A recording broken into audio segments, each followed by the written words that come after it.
Hey, this is Dave, the Caregiver's Caregiver at caregiverdave.com, coming to you on the number one rated caregiver podcast on the internet, along with my lovely co-host, best-selling author and former mayor of Grover Beach, California, Debbie Peterson. Hi, Debbie. Hey, Dave. And just a reminder to like and subscribe to this show to help other caregivers who are struggling. And we have an especially exciting show planned for you today. Nick Stevens is a father, granddad, and author whose journey through loss inspired his mission to help men reclaim identity and legacy. His book, The Power of Granddad's Voice, has helped countless families. Nick, so great to have you on the Caregiver Dave show. Thank you very much. Glad to be here. Very honored. Good. Well, let's get right into the questions. Debbie, why don't you begin? First of all, just tell us how you got to writing such a book and your inspiration was. Well, that's a great story in and of itself, because in high school, college, my graduate program, I chose classes that didn't have to have term papers or themes or read a lot. I was in math and science, so I didn't have to read or write. And now then, I retired in January of this year to write, because I feel like these things have been burning on my heart for so long. Some of them are kind of unique, and so I feel like I had to get these ideas down on paper, and so that's why I'm writing what I'm writing these days. Wow. So tell us about the book. How did it start? Was it like memoirs? How long did it take you?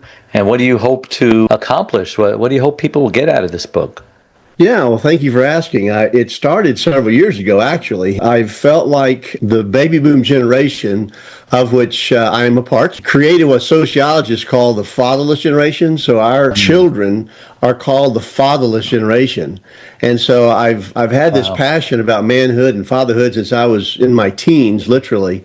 And after I lost my daughter, I had this welling up of a need to talk about what fatherhood really looks like, if I look at a design of what a family's supposed to be, all the way from very young to very old. And so as I was becoming a granddad, I realized that most of my peers really didn't know what I was supposed to do as a granddad, other than just be a babysitter, a free babysitter, and really have fun with my grandkids.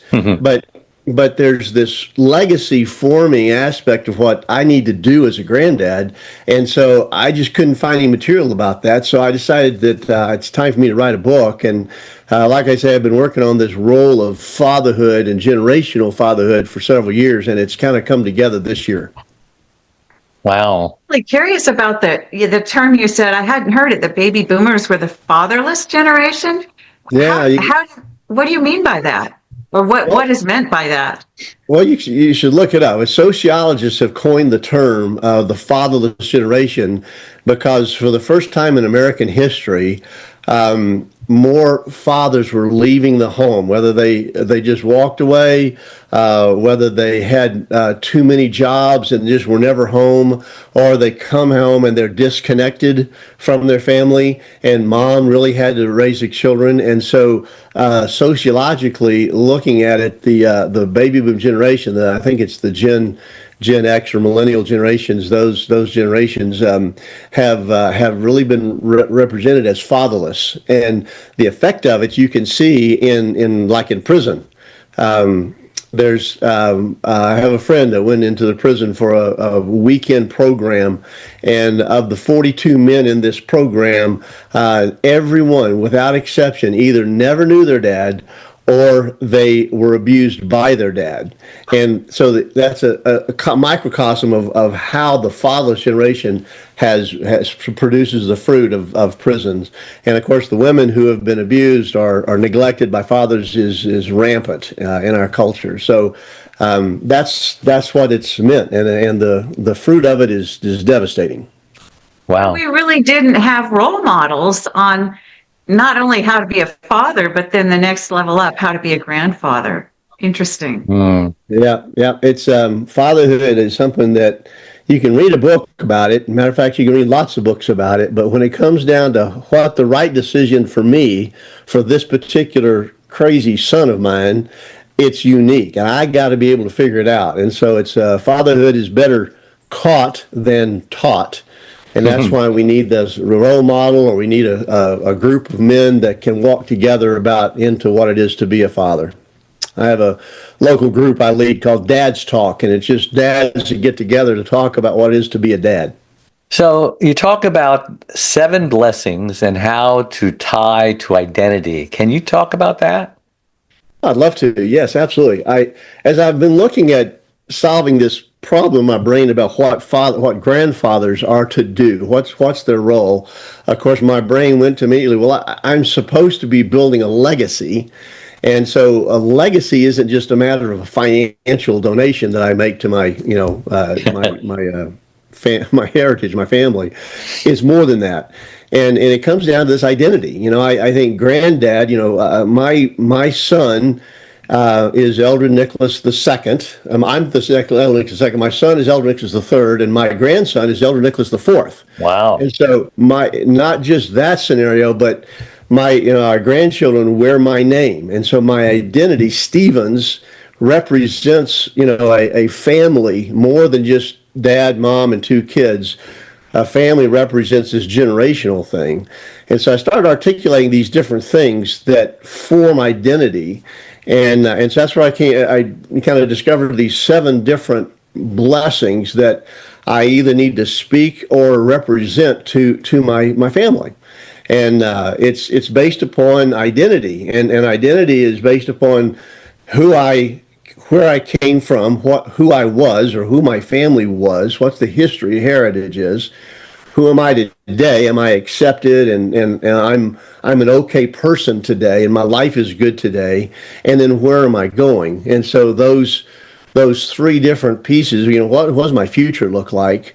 Many times my family helps me identify who my possible futures can be. Mm-hmm. And so the blessings of heritage and faith are where I came from. The blessings of love and the blessings of mistakes don't define me. That's that's who I am today. And then vision and blessing and wisdom are pieces of where I'm going to go. And so Granddad is really uniquely set up to be able to speak those 7 different voices or 7 different blessings into my family.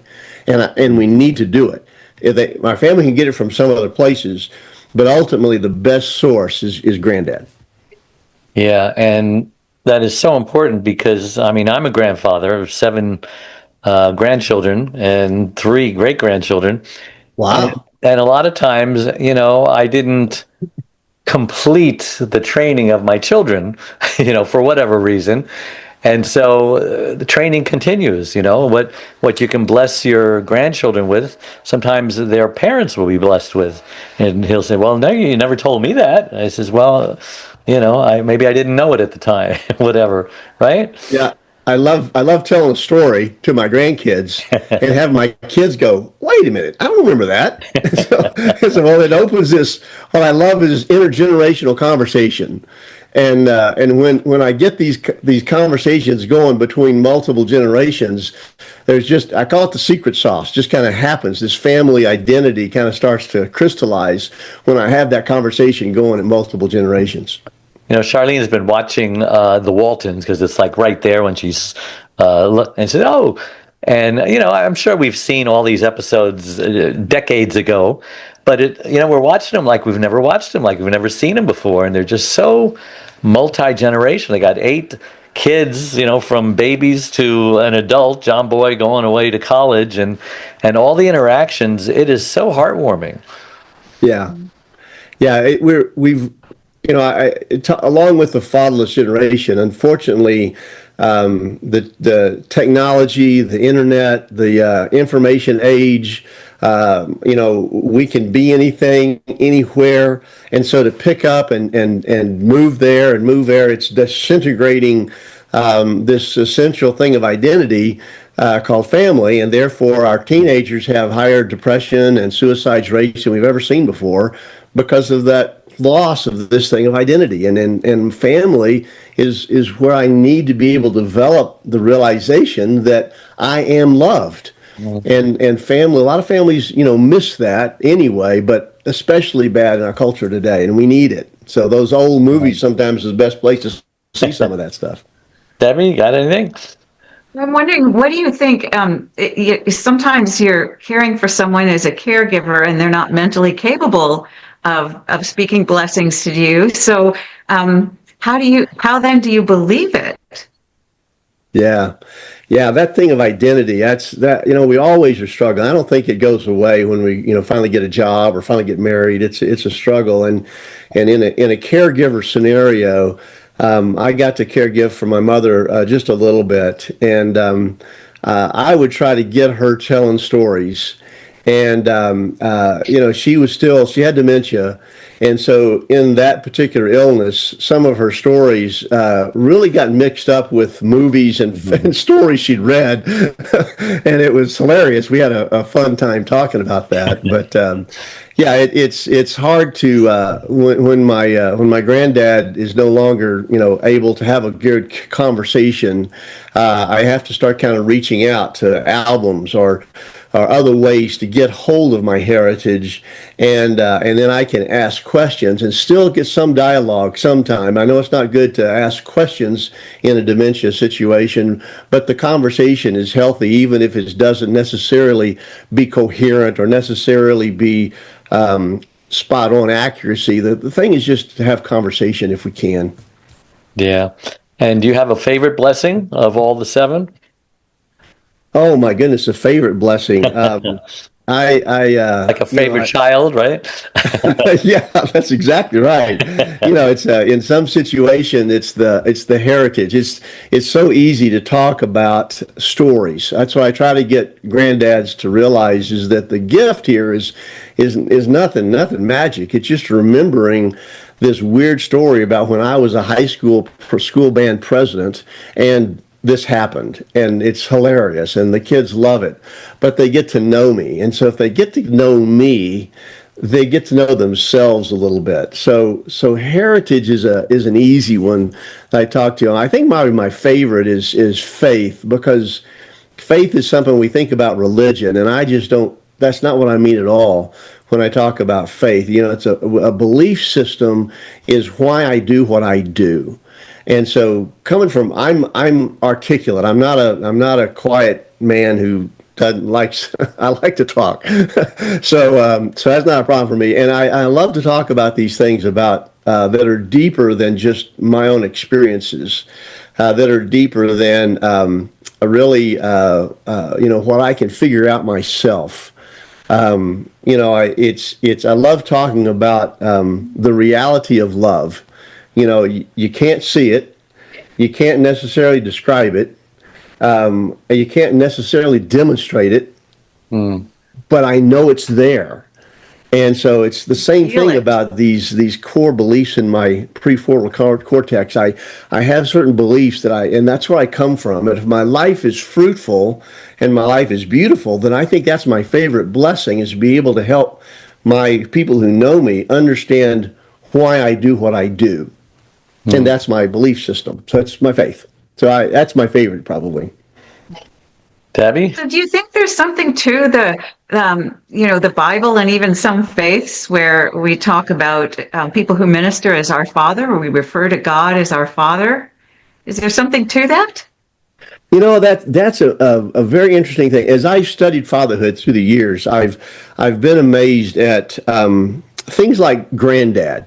As I talk to, that's what I'm kind of on a mission about right now, is trying to get granddads to engage their families. And as I talk to people about their granddad, they stop and go, "Oh man, I loved my granddad." Granddads have this ability they love me no matter what. I'm always welcome on granddad's lap. He always has time for you. Yes, they've got time. Oh, by the way, they've got money to spend on me if I want to go do something. Time and money. That's right. Especially if you're retired and old like me. No wonder they like me so much. I'm not buying their love, but nonetheless. So in that place of esteem, I've pondered about this thing that, in Jesus and in the Bible, if you look at those stories about Jesus, and he's always talking about our Father which art in heaven. And that concept was novel to the Jewish culture of the day. because God was distant. You don't even say his name. Yahweh they didn't even pronounce it. It was called Hashem, the name, because you didn't talk about him that way. And here is Jesus saying, "Hey, Papa, come sit on can I sit on your lap and talk about this together?" That's a novel concept. And so, yeah, it's an amazing beauty to think about God in that way, but it's a huge responsibility for a dad to think of himself representing God to my children. And yet that's this image that I think is being portrayed by Jesus. And that's not a religious thing I'm talking about here. It's just this reality of relationships that I think we need to understand better than we do today. Well, Nick, let's change gears a little. You've had a lot of loss of people you loved, your mother, your daughter. So talk about the people you've lost and how you grieved, how you avoided burnout. How did you get through it? I lost my dad. He was a bigger than life kind of man. He started a school, was well known throughout the South. And so he's a big man, powerful man. And he owned his own plane, and he died in a plane crash when I was 25. And I was at that time of life when I was trying to prove myself to myself. So I was kind of trying to distance my dad a little bit. And I grieved that once he was gone. My best advocate, I was kind of trying to stiff arm him a little bit because I was trying to prove myself to myself. That was a hard loss, sudden loss. My daughter and her brother, the middle two kids of my four, loved mountain climbing. They had summited Denali together in Alaska, and so they were really good at mountaineering and mountain climbing. And they were doing a winter ascent of a mountain called Little Bear Peak in southern Colorado. And they knew better, but they made a mistake about evaluation of the snow condition, and they triggered an avalanche, slab avalanche. Very huge. It slid about 1,000 feet over a 100-foot cliff. And miracle upon miracle, my son survived, but Lygon did not. She perished in the avalanche. And again, sudden life-changing kind of shock of loss. That really nothing has changed me more than that phone call I got that morning that Nick, my son, called me. And then I lost 4 years. Later that same year, my wife of 31 years was diagnosed with stage 4 breast cancer. We'd put it off too long, and so in fact we worked with that for 4 years, but it took her away from me 4 years later. And so in that scenario, I was kind of grieving her for 4 years because we were always talking about her leaving and what that would mean. And so a long time. Grieving is a long time, and so it's very, very hard. And I've kind of come away with grief and losses like that, especially the loss of my daughter. It's pressure. It's unbearable pressure sometimes. I want to scream. There was times when I couldn't even hardly breathe because I couldn't necessarily just cope with the loss of kind of my soulmate. She was my soulmate in a lot of ways, more than my wife or my other children. And so her loss was just huge. But it's pressure, and that pressure, we have to choose whether we use that pressure to press me into my loved ones who are here today, or it presses me into wanting to be by myself and separate myself a little bit from anyone, because no one can understand this like what I'm experiencing. So it's unique. And so it presses me away from people, and it presses me into some resentment and presses me into isolation and ultimately into bitterness, which is it's not life. And I believe to live life, we need to live life. I only have today. I need to learn from the past. I need to have hope for tomorrow. But I've got to figure out how to live today. And living today is embracing the people around me who have also lost their mother or their sister. And that situation caused us to love each other more. And we came out of it deeper in our relationships with each other, deeper in our appreciation for love, what love was. appreciation for the one that we've lost. We started realizing how much she meant to us in this way and that way and the other way. And so it was delightful.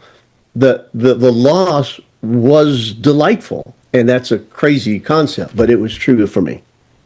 Wow. We've got time for one more question. Go ahead, Debbie.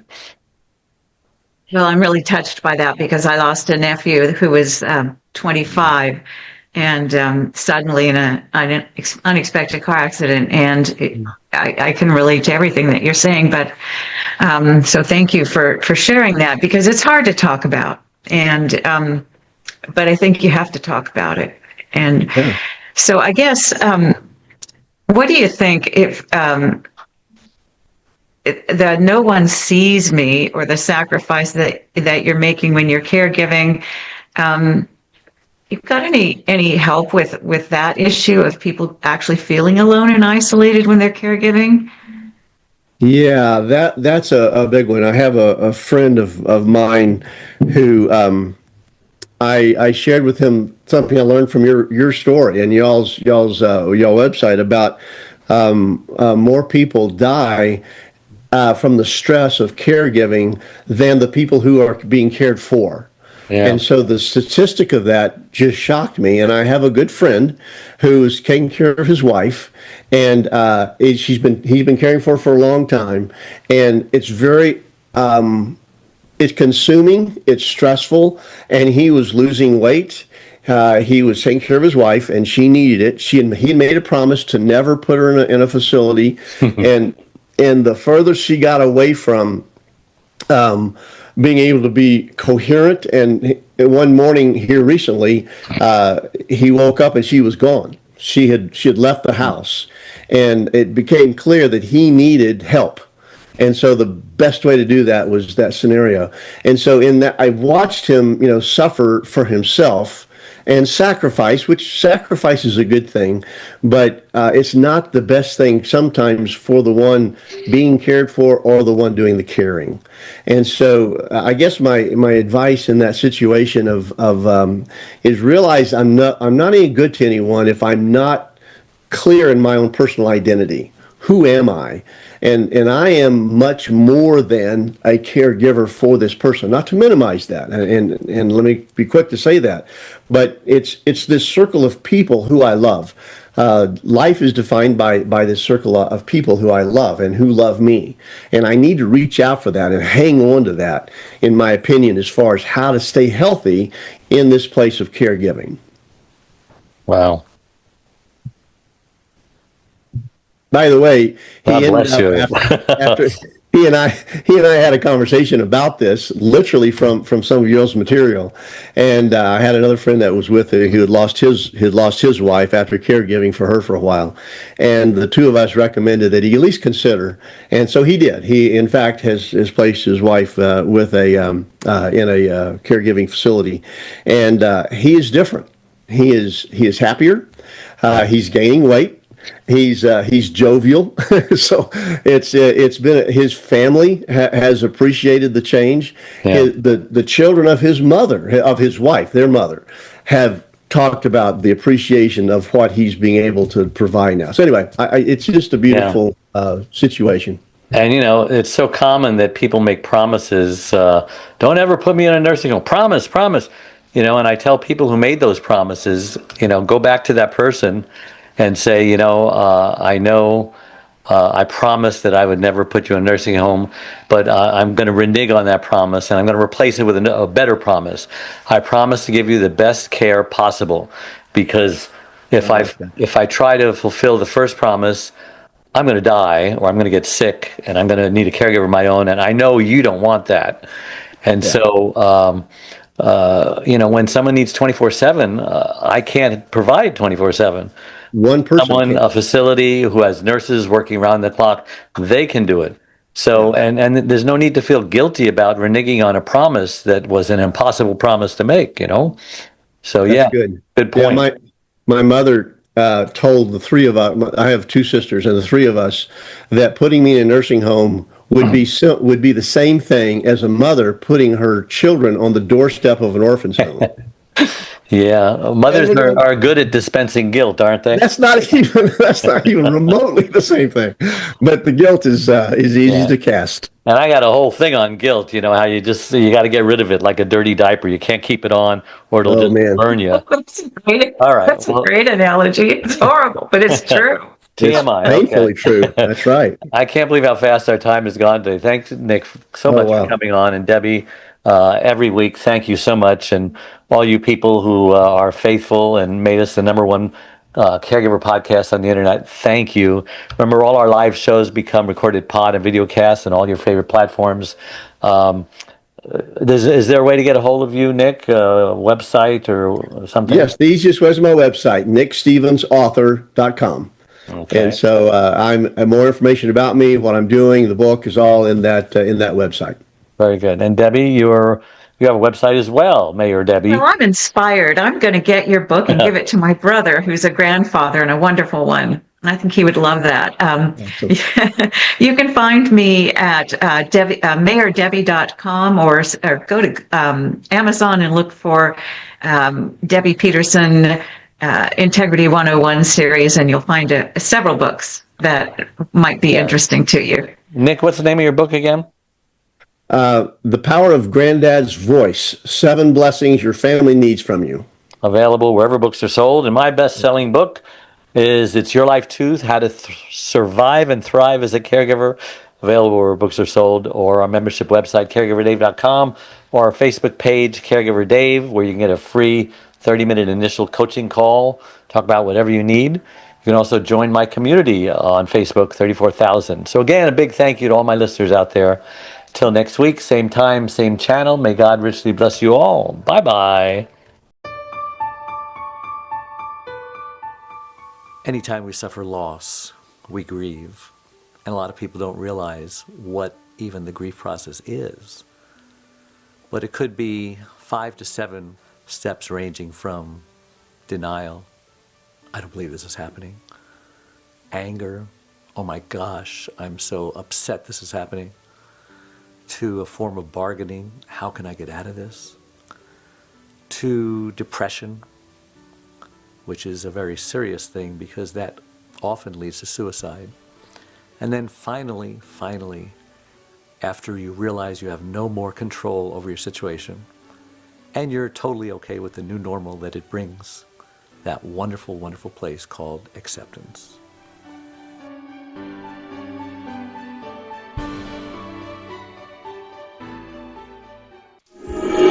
Sometimes it feels like the sun will never rise, like the birds will never sing.